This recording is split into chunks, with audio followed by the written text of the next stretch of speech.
네, 안녕하세요 여러분. 오늘도 우리 말씀을 깨우친 모든 분들 환영합니다. 네, 오늘 우리가 함께 이제 읽을 이야기는 로마서를 끝내고요. 그리고 이제 어제 우리 4차 전도여행을 거의 마무리해 가는 과정이었죠. 3차 전도여행을 다 봤었죠.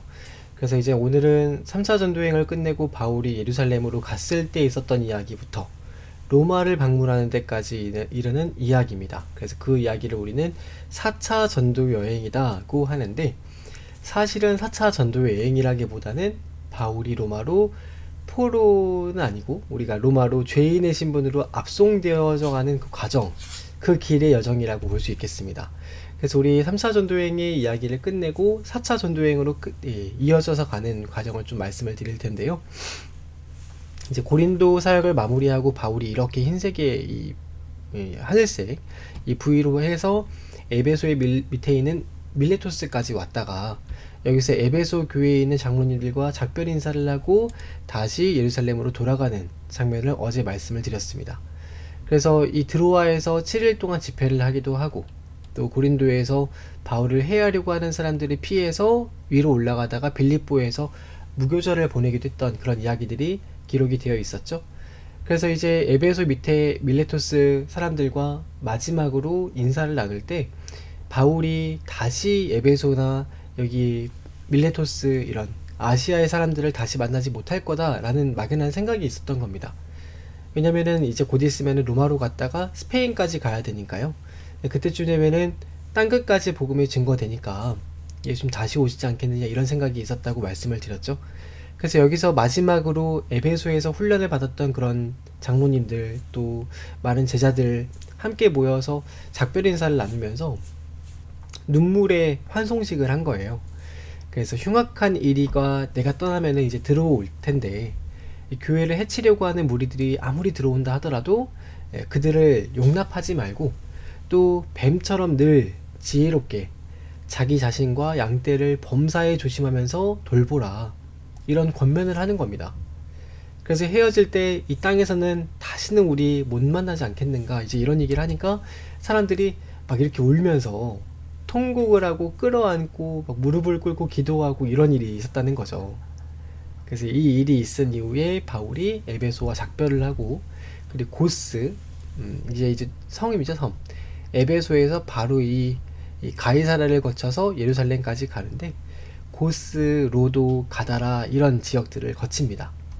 그래서 가이사라에 상륙을 해서 여기에서 이제 사람들을 만나고 마지막으로 예루살렘으로 방문을 하는 겁니다. 예루살렘에 가면은 해야 될 일이 있죠. 바울이 많은 사람들을 통해서 연보를 받아왔는데, 헌금을 받아왔는데, 이 연보를 조금 전달을 하려고 지금 방문한 거죠. 예루살렘에서 그 연보를 전달하기도 하고요.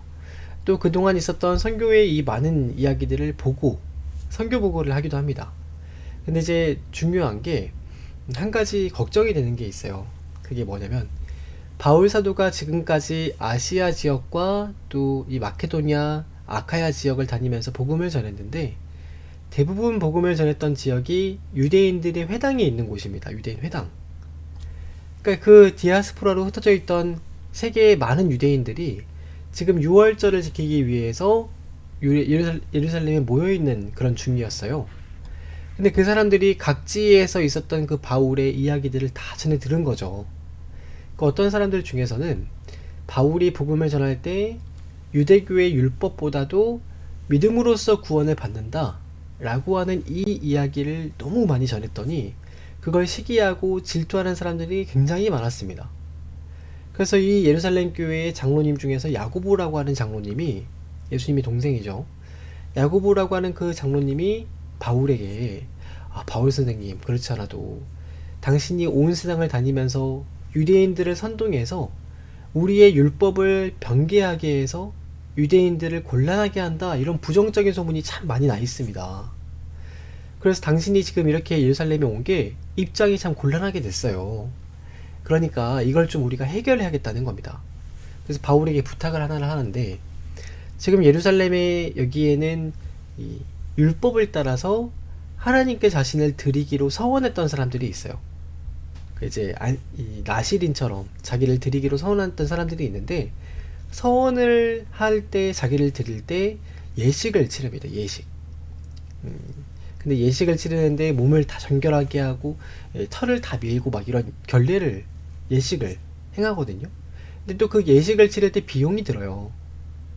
그러니까 이제 야고보 사도가 바울에게 선생님께서 좀 그 비용을 들면서 대신 내면서 이 유대교의 그 예식을 뭐 이렇게 어기는 것이 아니라 유대교의 전통을 지키는 사람이라는 걸 좀 사람들에게 보여주면 그럼 유대인들의 마음이 조금 사그라들지 않겠는가, 이제 이런 말을 하는 겁니다.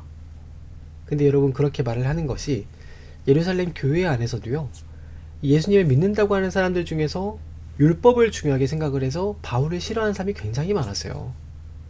그러니까 이제 전체적인 분위기가 그렇기 때문에 바울에게 좀 권면을 한 거예요. 이게 뭐 복음을 위해서 또 구원을 받는 그 믿음을 위해서 중요한 일은 아니지만 그래도 우리가 또 덕을 위해서 교회를 생각할 때 좀 필요하지 않겠는가, 이제 권면을 하니까 바울이 그 말 듣고 제가 부족하지만 교회의 덕이 된다면 그렇게 마땅히 따라야지요 라고 하면서 그 결례예식을 행하는 돈을 지불을 합니다.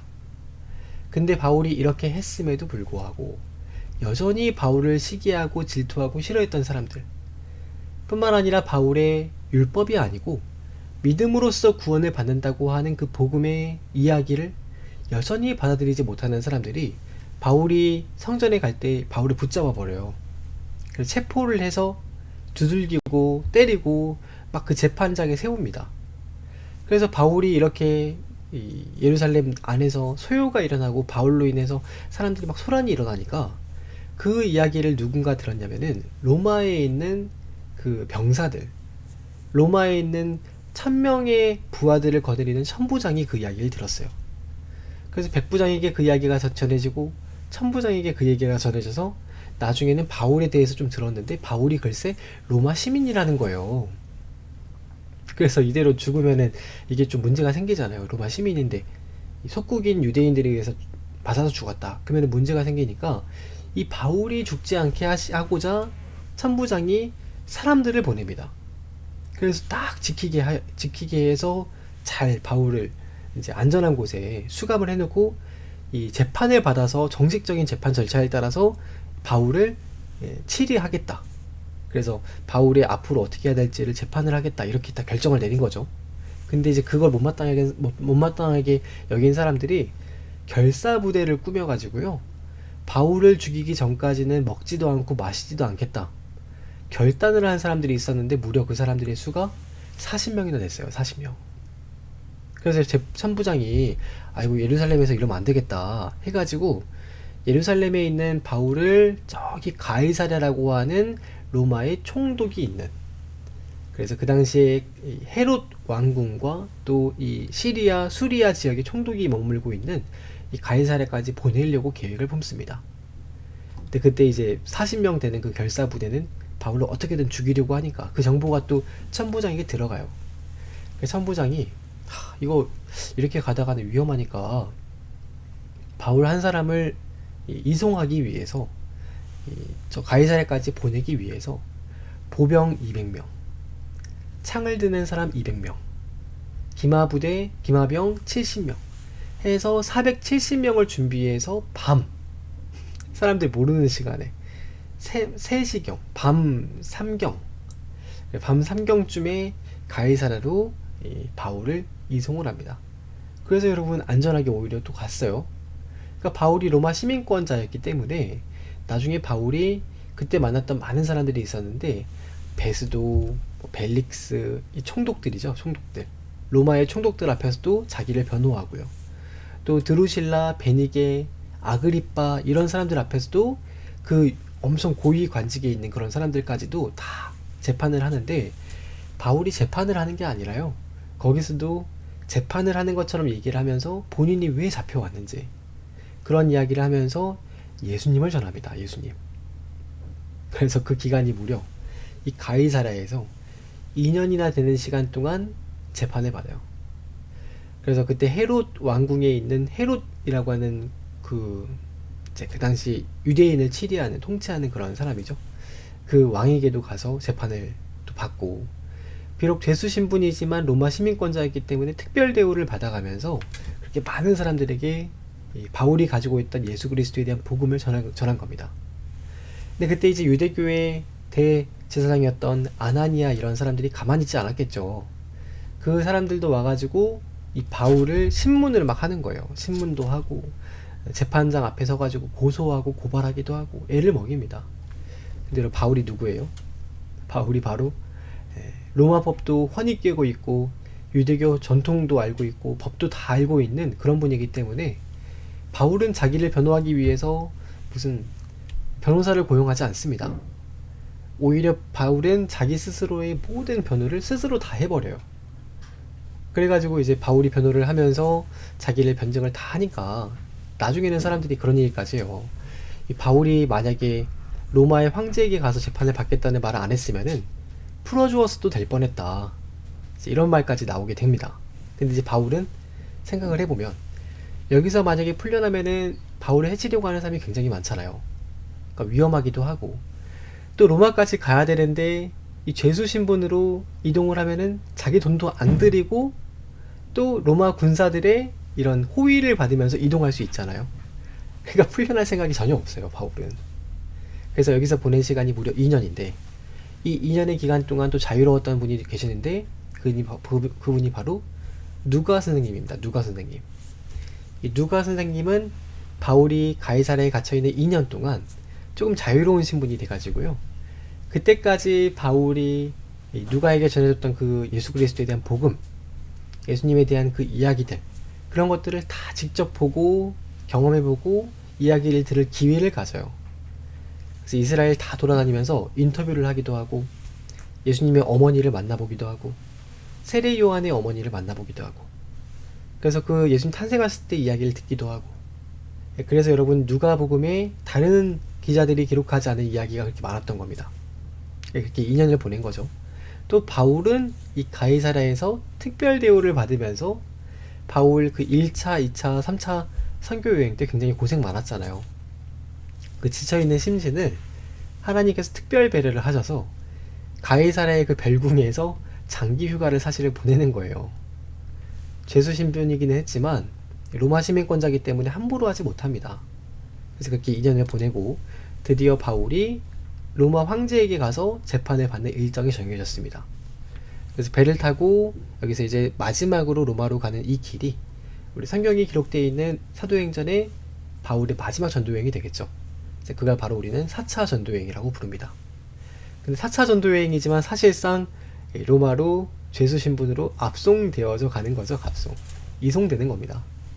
근데 그 길을 바울은 그냥 그냥 죄수의 신분으로 이동하는 걸로 그치는 게 아니라 지나가는 그 모든 여정들과 발걸음마다 이 복음의 흔적들을 남깁니다.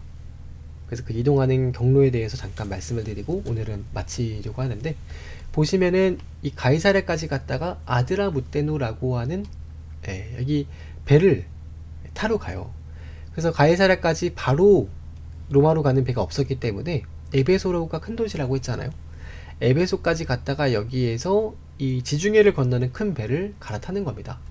그게 이제 아드라무테노라고 하는 배인데 이 배가 상선이에요. 상선. 그래서 큰 물자를 이송하기도 하고 옮기기도 하고 또 사람들을 많이 옮길 수 있는 큰 배입니다. 그래서 이제 이 에베소 밑에 있는 여기쯤에서 여기에서 배를 타고 그레데라고 하는 섬으로 가는데 그레데에 가장 먼저 도착하는 도시 이름이 미항이라는 항구예요. 항구. 미항인데 여기 항구가 굉장히 좀 좁습니다.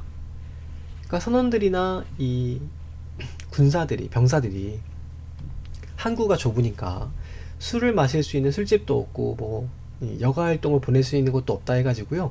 그 율리우스라고 하는 배를 인솔하는 그 백부장에게 우리 여기는 있을만한 곳이 못 됩니다. 좀 빨리 건너갑시다 해가지고 더 큰 항구로 가자고 불평을 합니다. 그래서 미항에서 그레데 이 남쪽으로 가면은 여기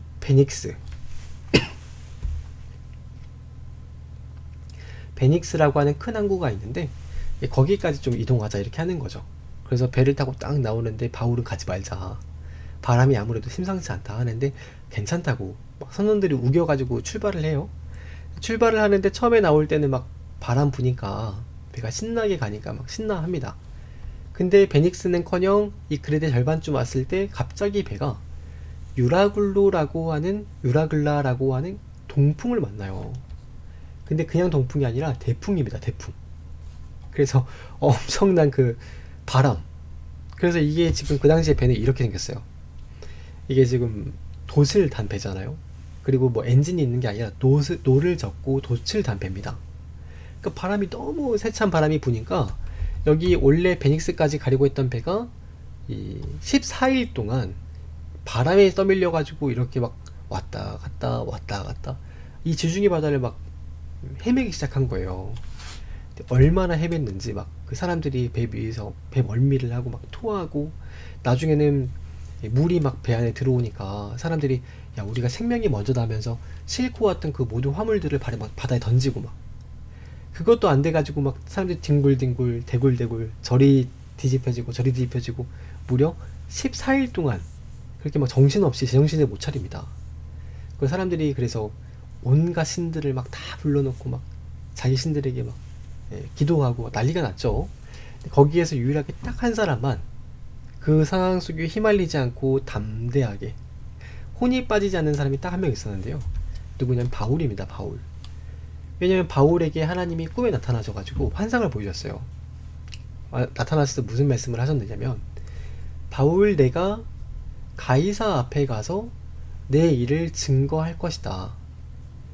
과정이 어떤지는 모르지만은요 로마까지 도착한다 라는 보장을 해주셨어요. 그러니까 바울이 그 보장하신 결과에 대한 믿음이 있으니까 중간에 과정이 어떻든지는 모릅니다. 배가 뭐 이리 기울어지고 저리 기울어지고 막 좌로우로 왔다 갔다 할 때 물론 힘들기는 하지만 그래도 어쨌든 간에 도착하는 거 아니에요? 그러니까 묵묵하게 태연하게 있었던 거예요. 그랬더니 사람들이 막 나타나가지고 바울에게 선생님 무슨 일이냐고, 선생님 왜 이렇게 멀쩡하시냐고. 그래서 바울이 그랬죠. 바울이 이제 내가 믿는 예수 그리스도께서 이리 말씀하셨다.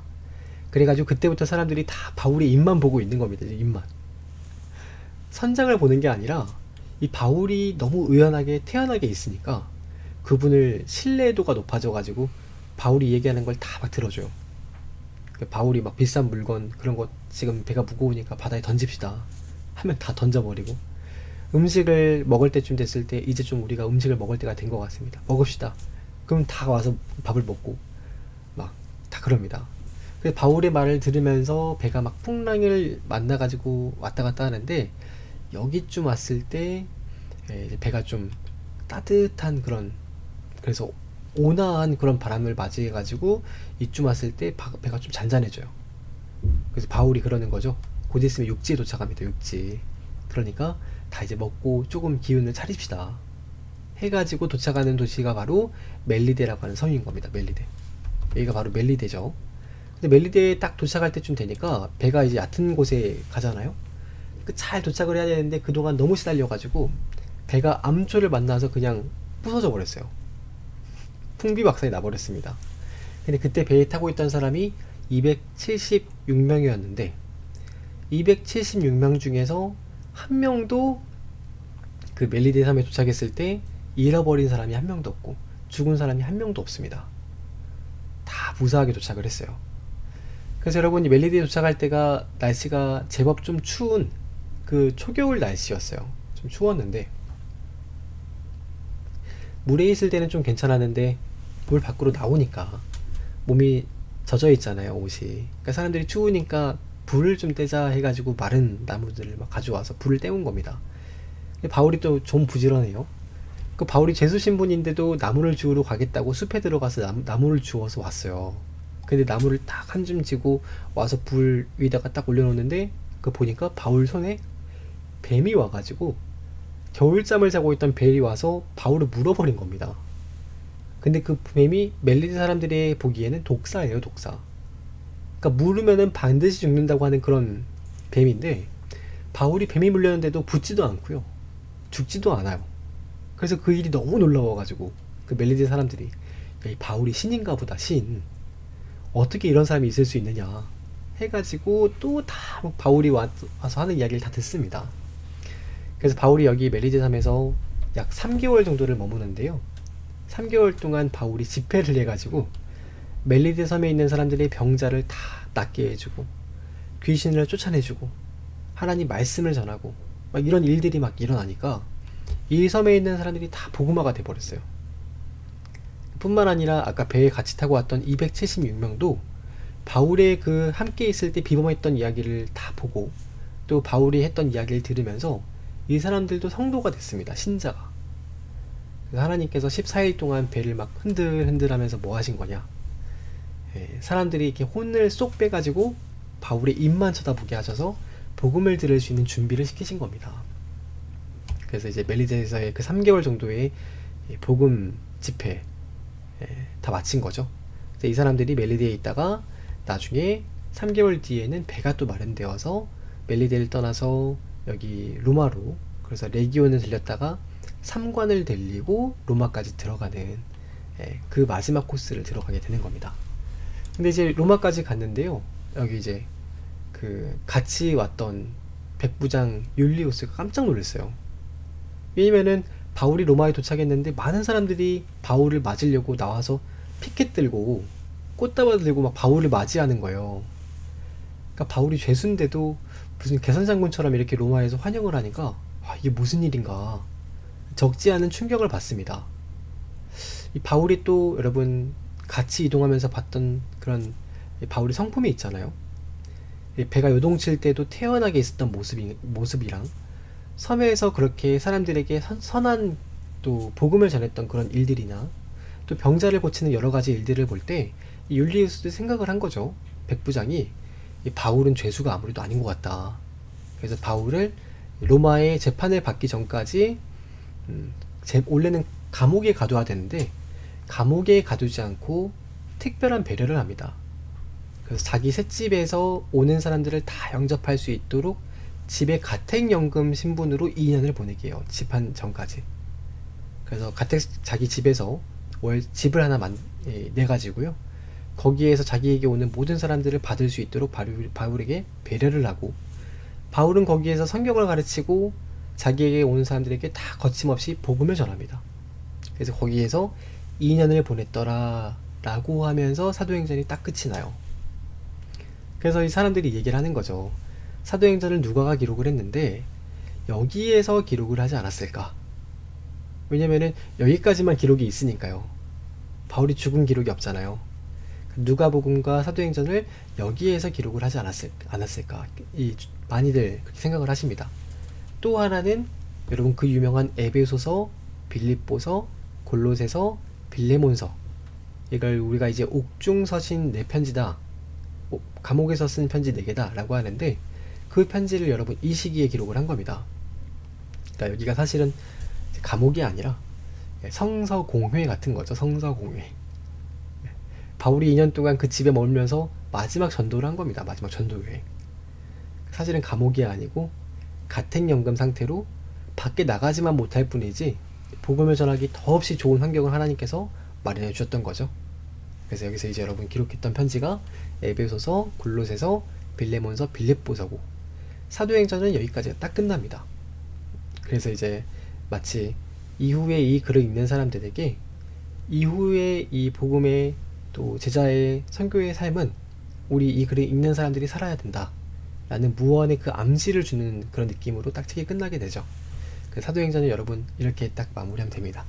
우리 내일부터는 그 사도행전 마지막 로마에 있을 때 썼던 편지들 있죠. 옥중서신 4개, 그리고 또 그 이후에 바울의 또 행적이 또 좀 남아있어요.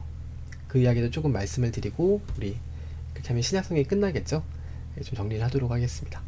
여러분 오늘 하루도 고생 많으셨고 또 오늘 여기까지 말씀 읽도록 하겠습니다. 평안한 밤 되시고 우리 내일 뵙겠습니다. 안녕히 주무세요.